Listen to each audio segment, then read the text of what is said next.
বন্ধুরা কেমন আছেন? আজকে আমি যে রেসিপিটি শেয়ার করতে যাচ্ছি তা হচ্ছে থানকুনি পাতা বড়া। এর জন্য আমি কড়াইয়ে তেল দিয়ে দিছি। এখানে নিয়েছি থানকুনি পাতা, নিয়েছি পেঁয়াজ কুচি, হলুদ গুঁড়ো, লবণ, মরিচ গুঁড়ো, সুজি, একটু ময়দা আর একটু স্বাদের জন্য একটু চিনি নিয়েছি, আর নিয়েছি ধনেপাতা কুচি। এগুলো একসঙ্গে আমি মেখে নেব এবং প্রত্যেকটা বড়ার শেপ করে নেব।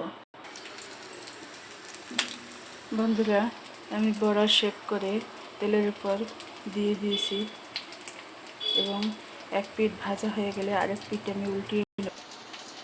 বন্ধুরা, আমার থানকুনি পাতার বড়া ভাজা প্রায় শেষ।